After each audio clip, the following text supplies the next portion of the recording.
Bienvenidos a otro episodio de Efecto Dominó. Yo soy Andrés Larriu.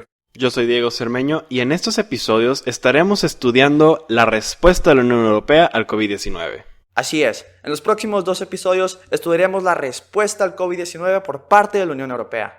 No obstante, primero debemos conocer la historia de la Unión Europea, el funcionamiento interno a nivel económico y así poder estudiar el nivel político en el siguiente episodio. Hoy nos concentraremos en la economía de la Unión Europea, analizando al Banco Central Europeo, la organización fiscal de esta unión y al estado actual de la moneda, el euro.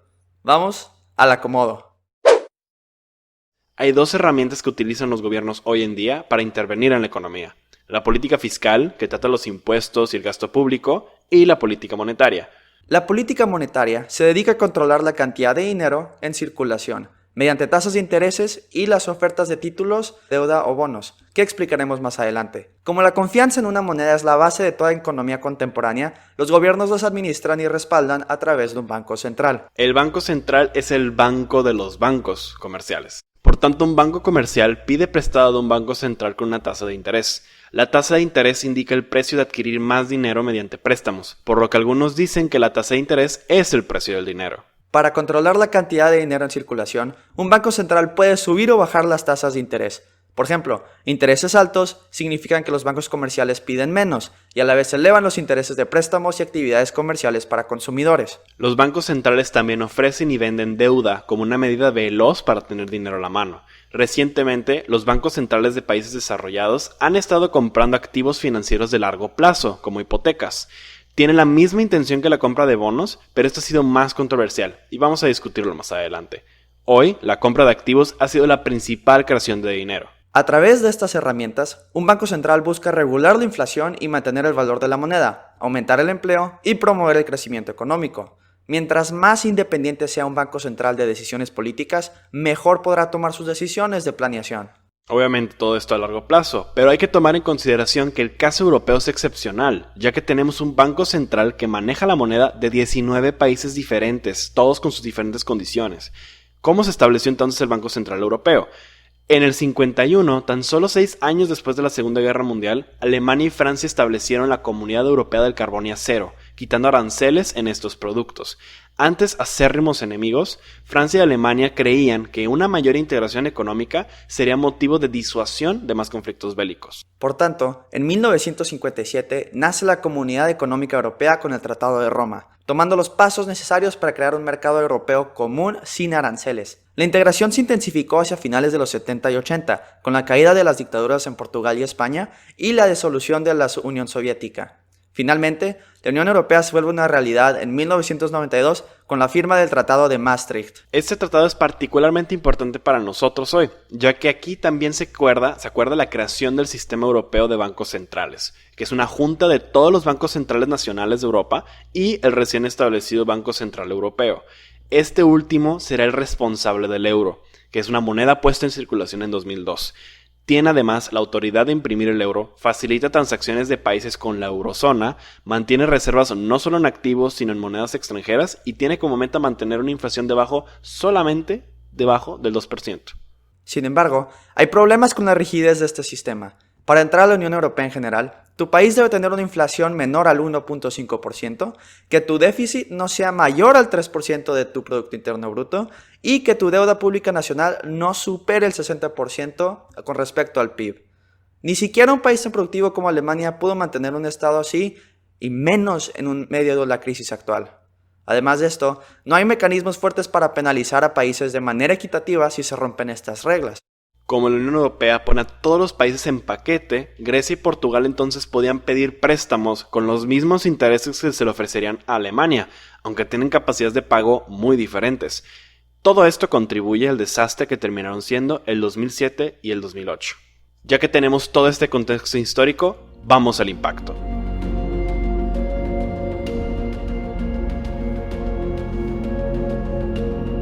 Los años después de la implementación del euro vieron un gran desarrollo económico para los países europeos. Sin embargo, la realidad pronto acechaba a los países de la periferia, y el problema fue fiscal. Gracias al euro, gobiernos menos productivos tenían acceso a préstamos y crédito con intereses bajos, y al no haber penalizaciones serias por sobrecostos, estas economías de la periferia aprovecharon para aumentar el gasto público sin mejorar su capacidad de recaudar impuestos, explotando déficits de pequeños países. Por tanto, se mantenían con base en deuda. Mientras existiera el crédito con intereses bajos, respaldado por una Unión Europea con potencias como Alemania, nada debería salir mal. Y luego llegan 2008 y el colapso de la economía estadounidense. Estados Unidos se consideraba uno de los países de inversión más estables, pero el colapso del mercado hipotecario y financiero sorprendió a muchos. Debido a esta inestabilidad, muchos inversionistas fueron a los países europeos para exigir pagos y a la vez decidieron proteger su dinero hasta tener certeza que otros sectores económicos estarían estables. Tiene sentido, pero ¿qué pueden hacer países que viven a base de crédito? Si eres Grecia, la respuesta fue arriesgar caer en default. Grecia tenía muchos problemas en su recaudación de impuestos, y el crédito barato le permitió a políticos aumentar prestaciones sin el respaldo de mejorar sus finanzas. Por ejemplo, trabajadores del sector público reciben aumentos anuales sin importar su productividad, y los griegos se podían retirar desde los 58 años y tener acceso a pensiones generosas. Este manejo fiscal se volvió insostenible, pero nadie esperaba los niveles a los que llegaría la crisis. En 2009, cuando la crisis estadounidense empieza a impactar a Europa, se descubre que Grecia había manipulado sus estadísticas financieras. Había llegado a tener déficits del 15% de su Producto Interno Bruto, y su deuda pública excedía el 120% de su PIB. Las protestas masivas comenzaron, exigiendo el regreso del dracma, la moneda que antes tenía Grecia antes del euro, y la salida de la Unión Europea. Muy pronto, países como Portugal, Irlanda, España e Italia comenzaron a demostrar problemas similares, altas concentraciones de deuda externa y gasto público, y déficits que sobrepasaban el acordado 3%. Todos estos países tienen en común que no tienen un banco central independiente por país que opere políticas económicas para estos países. Esa decisión depende completamente del Banco Central Europeo en Frankfurt. Y el presidente del Banco Central, Jean-Claude Trichet, y su sucesor en 2011, Mario Draghi, respondieron agresivamente. En el caso de Grecia, el BCE, el FMI y la Comisión Europea le otorgan un préstamo con valor de $163 mil millones en mayo del 2010, seguido por un segundo préstamo en 2011 con valor de $178 mil millones. Irlanda recibe un paquete de $112 mil millones en 2010 y Portugal recibe un paquete de $116 mil millones en 2011. Y en 2012 comenzaron la compra de bonos y activos de corto plazo, con tal de darle liquidez a las economías europeas que estaban sufriendo. El punto clave de todos estos números y estas medidas es la frugalidad que se le exigieron a estos países. Líderes del norte de Europa, específicamente de Alemania y de Holanda, temían que países improductivos buscaran financiarse a través del Banco Central y la compra en masa de bonos. A través de la Comisión Europea le exigieron medidas de austeridad severas a cada país que participará en esos programas. La austeridad empujó a países a recesiones profundas y ayudó a impulsar movimientos populistas. Específicamente Grecia, el peor afectado, estuvo en recesión continua del 2008 al 2013, llegando a contraerse un 9.8% en 2011, que es más o menos lo mismo que México durante la pandemia actual. Llegó al punto que Grecia tuvo que acudir al FMI, el cual solo permite pedir préstamos de máximo el 600% de la contribución anual.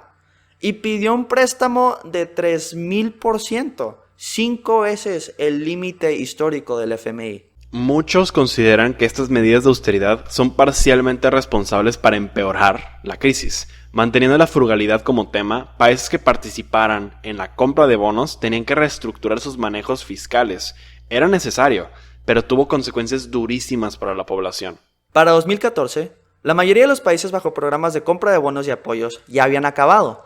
Habían podido recuperar sus economías. Sin embargo, Grecia volvió a ser problema al no haber terminado y votar por Alex Tsipras, un líder anti-austeridad del partido populista Syriza. La elección de Tsipras prolongó la crisis política en Grecia, quien solo estuvo unos meses en su puesto en la primera vez que fue primer ministro, y volvió a inquietar a los inversionistas, alargando la crisis económica. Aún para 2015, las economías principales de Europa mantenían un crecimiento lento, había alto desempleo juvenil, muy pocos podían mantener las políticas fiscales de los acuerdos originales porque ya era insostenible. Finalmente, la inflación arriesgaba a volverse negativa, tendrían deflación, y los ciclos de deflación pueden ser muy destructivos. Por tanto, el BCE es forzado a actuar. e implementa las medidas de quantitative easing que ayudaron a Estados Unidos a salir de su crisis. El quantitative easing, o QE, es la compra de obligaciones financieras sin importar sus plazos. El Banco Central puede crear dinero y comprar estas obligaciones de otras entidades financieras, dándoles más liquidez para operar. Es controversial, ya que se puede ver como una herramienta para salvar a los bancos que hayan operado irresponsablemente a costa de todos los que pagamos impuestos. Sin embargo, un banco central no depende de impuestos, puede crear dinero. De 2015 a 2019, el BCE había acumulado activos y obligaciones de 2.4 trillones de euros. Todas estas medidas le dan más responsabilidad y autoridad a este banco, sin de verdad exigir planes fiscales de países miembros. Y ya sabemos lo devastador que ha sido económicamente el 2020, especialmente con el caso de Italia, que fue el epicentro del mundo. En los primeros meses, la cooperación europea es errática y empieza a ensartarse un miedo a que la fragmentación de la Unión Europea se haga realidad. Además, la austeridad claramente no era opción. Por lo tanto, el Banco Central Europeo, dirigido ahora por la expresidenta del FMI, Christine Lagarde, compró inmediatamente 750.000 millones de euros en bonos de países con dificultades económicas por la pandemia. Esto supone un cambio radical en las reglas del banco, ya que esto supuso que se compraran más del tercio de los bonos totales de varios países. También, Lagarde compró bonos griegos a pesar del riesgo que tienen, pero como una muestra de solidaridad. Y al nivel fiscal, Angela Merkel y Emmanuel Macron, los líderes de Alemania y Francia, propusieron un plan de $500 millones de euros y recaudarían los créditos a través de la Comisión Europea, la cual goza de tasas de intereses más favorables. Al mismo tiempo, este dinero se otorgaría sin deuda. Los grandes beneficiados de estas medidas fueron los países del sur de Europa, que siguen recuperándose tanto del virus como del golpe de la austeridad. No obstante, los países del norte de Europa, sobre todo Holanda, se opusieron duramente a estas medidas por considerar que eran demasiado relajadas, a comparación con el régimen frugal en el que estos países se manejan. Finalmente, aunque estos pagos se difieren para después a largo plazo, cada país todavía mantiene su deuda pública, es decir, no se ha colectivizado que hay que pagar entre toda la Unión Europea las deudas de los otros países. Ya que entendemos el entorno económico al que se ha enfrentado Europa en los últimos años, vamos a discutirlo en el movimiento.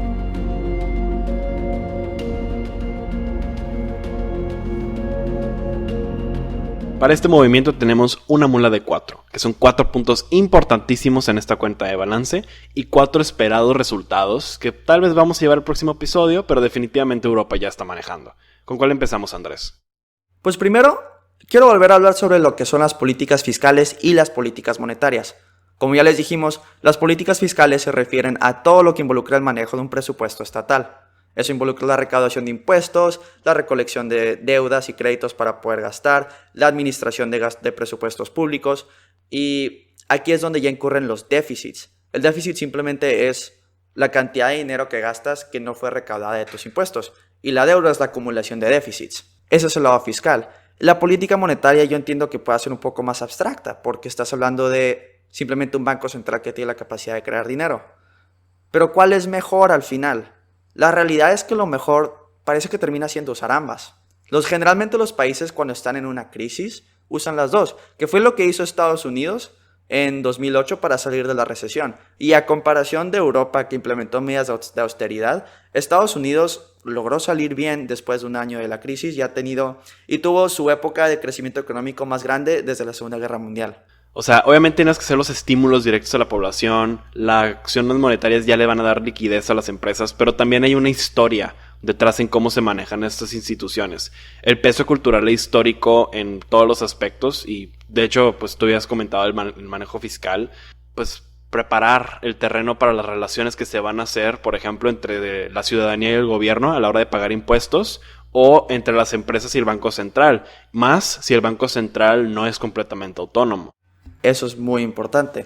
Le decimos que es mejor que sea un banco central autónomo, ya que un banco central en el que intervienen decisiones políticas puede ser víctima de decisiones a corto plazo que beneficien a un líder. Y ya vimos como el caso de Grecia que decisiones a corto plazo no van a necesariamente beneficiar a la población. Un político se beneficia de poder dar un chorro de prestaciones, pero si no tiene con qué respaldar esas prestaciones, no sirve de mucho al final. Pero bueno, ya que estás hablando del peso cultural histórico, vamos a hablar de ese tema. Ese es nuestro segundo tema. Las instituciones históricas, como los sistemas de salud, los sistemas de pensiones, Especialmente estas prestaciones tan buenas que tienen ciertos países europeos, por cómo están estructuradas, puede ser muy difícil cambiarlas, porque ya es un tema cultural, es un tema que la población se beneficia, que no quiere cambiar. No, y además nadie quiere aventarse el costo político de decir, si antes te podías retirar a los 60, ahora te vas a tener que retirar hasta los 75. O sea, aquí la gente sí protesta y protesta bien. Pero también hay que reconocer que manejan un estado de bienestar carísimo, porque es un estado de bienestar universalista. O sea, es decir, no tienes ni que trabajar para tener acceso a estos servicios públicos. Y eso significa que tienes que saber cómo cobrar impuestos. Entonces, obviamente me queda claro qué es lo que querían hacer con la austeridad los países como Holanda y como Alemania, exigiéndole a Grecia, pero también hay que reconocer que no tienen las mismas condiciones, porque es muy diferente la economía alemana a la economía griega. Sí, y hablando de austeridad, en teoría suena muy bien que obligues a alguien que no esté pagando sus deudas a que separe parte de sus gastos y se asegure de pagar esas mismas deudas. El problema es que el gobierno en cualquier sector, en cualquier país, es el que más gasta. El gobierno siempre va a ser la entidad que más va a gastar en un territorio o en un país. Entonces, si un gobierno reduce su presupuesto, eso va a causar caos, va a dejar a mucha gente en desempleo, va a reducir prestaciones y beneficios, va a reducir las condiciones básicas del mantenimiento del país y va a reducir su capacidad administrativa. Irónicamente, puede afectar su capacidad de recaudar impuestos. Y como hay muchísimo menos gente que está recibiendo ingresos, que está ganando dinero, eso también va a afectar la cantidad de impuestos que se van a recaudar. Entonces, sí, con un ciclo de austeridad, es un ciclo vicioso muy malo, se va a causar una depresión económica. ¿Por qué? Porque un gobierno va a poner austeridad, va a recaudar menos impuestos y va a poder tener menos capacidad de pagarle a sus ciudadanos y a los acreedores. No, y aparte es un problema porque es una medida que se aplica en un contexto de crisis. Entonces no estás pensando, ok, ¿cómo voy a integrar estas medidas en un plan a largo plazo? No, está simplemente hecho para solventar tu crisis actual. Y eso hace que la austeridad sea tan cortoplacista que lastima entonces los planes a futuro de otros países. Un país que hizo una diferencia en su manejo fue el caso de Portugal, porque Portugal no solamente aplica ciertas medidas de austeridad, pero le dice no a otras. Por ejemplo, deciden no cortar el tema de salud. Entonces de esta manera logra pues mezclarlo para que la austeridad le funcionara a ellos, no solamente adoptando todo lo que le estaba pidiendo Bruselas que aplicara. Y esto nos lleva también a pues cuando quieres hacer un pacto fiscal entre todos los países de la eurozona, que puedas penalizar a países que no están cumpliendo con lo que tú estás exigiendo, para muchas personas esto sería perder autonomía. O sea, ¿cómo que yo como país no puedo manejar en qué voy a gastar y en qué no voy a poder gastar? Es una discusión de soberanía que pues obviamente alimentó mucho el tema del populismo, pero también críticas muy justas de cómo estás aplicando las reformas o las medidas que me estás recomendando o más bien imponiendo. Eso sí es un tema muy importante porque si le quitas a un país la capacidad independiente y autónoma de poder manejar sus decisiones fiscales, entonces le quitas muchísimo poder propio. Y estás hablando de que el siguiente paso podría ser una Unión Europea en donde de verdad sea como una unión federal. Pero al final también quiero decir otra cosa, que todos estos términos avanzados, al final todas estas respuestas económicas son una reacción basada en experiencias. Porque primero tienes una teoría muy liberal clásica de la economía que se implementa en la Gran Depresión. Y bueno, provoca la Gran Depresión. Y al principio el gobierno no implementa muchos estímulos porque se anticipaba que iba a pasar por sí sola, que era una corrección en el mercado. Pero al no hacer nada y no reaccionar más agresivamente por unos años, eso hizo que una crisis económica se volviera una depresión. Entonces ya todos están conscientes. Ok, un gobierno tiene que intervenir más de manera fiscal y monetaria y que es una teoría que se desarrolló en los 30s. Sí, y obviamente pues llegan otros cambios porque de repente cambian los paradigmas, pasas de, ok, el gobierno debería estar interviniendo más a, ¿sabes qué? Como estamos integrándonos más, yo creo que no tenemos que intervenir tanto. Y es cuando nace el neoliberalismo, que es permitamos que las empresas hagan todo, que retira más al estado de la economía. Y que en práctica puede sonar muy bien, pero también hay que considerar otra vez las condiciones materiales de cada país. No todos los países son Alemania, no todos los países son Estados Unidos. Y estos cambios de paradigmas y estas discusiones que tenemos nos lleva entonces a preguntas que diríamos, ya teníamos resueltas, pero otra vez están discutiendo como cómo es que un banco central puede seguir acumulando deudas y estar bien. Miren, ahorita hay una discusión muy importante con algo que se llama la teoría monetaria moderna, que habla, obviamente es muy controversial, entonces tomen esto con tantito escepticismo, pero básicamente argumenta que la impresión de dinero puede ser ilimitada, sin problema, por cualquier gobierno, más bien un banco central, siempre y cuando se tenga donde apoyar ese valor extra. Básicamente argumentaría que, por ejemplo, cuando criticamos a Venezuela por haber impreso más dinero, que haya imprimido dinero no es lo malo, que lo imprimió sin tener dónde respaldarlo. Y hay unos que lo respaldan en reservas, hay unos que lo respaldan en commodities, y ahí hay problemas. Pero aquí es más que nada en tu capacidad productiva. ¿Tienes la capacidad de seguir creciendo tu economía con esto? Sí, no hay problema. Si tú ya estás estancado y quieres seguir imprimiendo, aquí ya tenemos otra situación. Y esto tú lo puedes ver en las reacciones de Estados Unidos contra la crisis del 2008. Nada más para el punto que estaba diciendo antes, ya vemos cómo en el 2008 decide el Banco Central intervenir muchísimo más y el gobierno también hacer medidas fiscales, porque ya aprendieron de sus errores del pasado y poco a poco vamos aprendiendo y cambiando las reacciones. Pero bueno, el Banco Central compró como 1 trillón de reservas y obligaciones. Y muchos tuvieron mucho miedo de que hubiera llegar a aumentar la inflación, pero no lo hizo. Al final, la inflación se mantuvo muy estable. Y hay muchas teorías de por qué esto pasó, que también la crisis en Europa hizo que inversionistas se regresaran a comprar el dólar y se fortaleciera el dólar. O tal vez simplemente esta teoría tiene razón. La verdad es que, como ya les dijimos, es más complicado que eso. Sí, hay una explicación que es como Europa, pues estás hablando de la capacidad productiva acumulada de todos los países de la Unión Europea y de la Eurozona, pues obviamente imprimir dinero no es un problema, por más gigantesco que sea.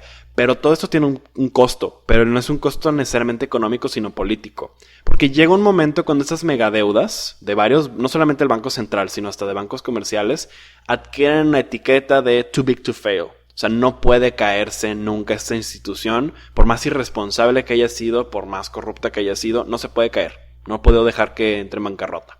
Llega un problema porque realmente dices, pues yo lo que quiero es premiar a las instituciones que están trabajando bien, que están haciendo de la manera honesta, que no están siendo irresponsables con nuestro dinero, porque al final nuestro dinero está en los bancos. Entonces llega aquí una discusión muy importante que es ¿qué tanto deberíamos permitir que el Banco Central diga o quién no es too big to fail? Y de hecho, esta teoría económica ha sido citada por el mismo Ben Bernanke, quien fue el ex dirigente del Federal Reserve estadounidense, su banco central, durante la crisis del 2008. Puede ser que sea una teoría económica controversial, pero está siendo discutida en círculos importantes. Sí.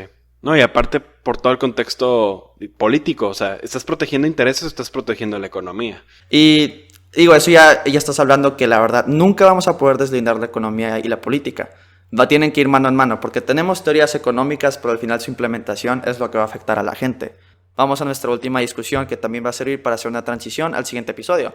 Los problemas de la austeridad y el populismo. O sea, la reacción en general del 2008 es lo que genera todo este populismo que hemos estado viendo los últimos 12 años. O sea, de aquí esto es el origen. Y ya lo habíamos discutido en un episodio. Porque desamparó por completo sectores en múltiples países. Grecia, pues obviamente se convirtió en una posibilidad para que Syriza tomara poder.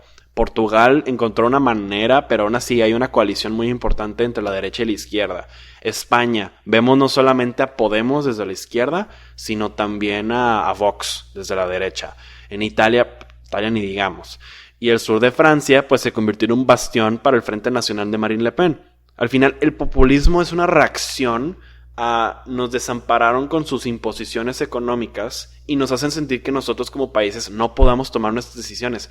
Por eso tanto odio a la Unión Europea. Lo consideran un poder, no quiero decir colonial, pero que definitivamente está imponiendo medidas sin que tú tengas realmente voz ni voto de cómo las quieres.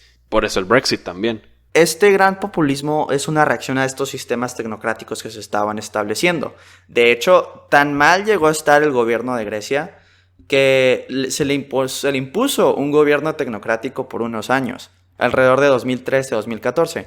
Curiosamente fue los años que tuvo un poco de desarrollo económico, pero igual, por lo mismo, de ese desarrollo del populismo ganó Syriza y el país entró en recesión otra vez. Esto lo hace muy interesante porque el Banco Central Europeo ha sido el que ha estado interviniendo para salvar el euro. Si le preguntas a cualquier banquero central, sus respuestas son que van a hacer lo que puedan para rescatar el euro. Eso fue lo que dijo Draghi y eso fue lo que ha declarado Lagarde. Su misión es salvar la estabilidad del euro y mantener la economía estable, siguiendo las medidas que se hagan necesarias, y ya han demostrado que están dispuestos a romper las reglas que la misma organización se ha puesto. Sí, pero ahora es lo que es complicado, porque a los banqueros centrales no les gusta jugar política, porque se consideran autónomos, pero lamentablemente sus decisiones van a tener impacto político, y a veces hasta podría ser contraproducente, porque al querer salvar el euro en el 2008, pusiste en riesgo toda la Unión Europea. Deja todo el euro, a la Unión Europea, con estos movimientos que están buscando salir de la Unión Europea. Y pues obviamente es esta discusión que tienen de, pues si yo estoy endeudado durante 15, 20, 40 años, ¿qué clase de democracia o soberanía tengo? ¿Qué clase de libertad es esa? Y ya hemos visto medidas para unificar e integrar todavía más las economías. Merkel y Macron lograron presionar para poder pasar un plan que tuvo un valor de 750.000 millones de euros. Sí, estos son deuda colectiva y más de la mitad de ese dinero se va a otorgar sin strings attached. Es un paso en esa dirección, para unificar la Unión Europea, para demostrar que sí es algo bueno para estos países que están sufriendo, pero no fue fácil. No fue fácil llegar a ese punto. Y de hecho, de eso vamos a hablar en nuestro siguiente episodio, a lo político. Sí, definitivamente lo político va a ser algo que vamos a tener que discutir, porque digamos que es el acomodo del próximo episodio. Porque va a ser muy pesado e irónicamente pensaríamos que tiene que ver con los últimos 20 años. Se sorprenderán ver cómo hay estructuras que tienen más de 500 años y siguen bastante vivas. Y esto ha sido todo por este episodio de Efecto Dominó. Mi nombre es Diego Cermeño. Yo soy Andrés Larriu. Si te gusta lo que hacemos, síguenos en redes sociales a @efecto_dom y donde sea que escuches tus podcasts. Nos vemos a la próxima. Hasta luego.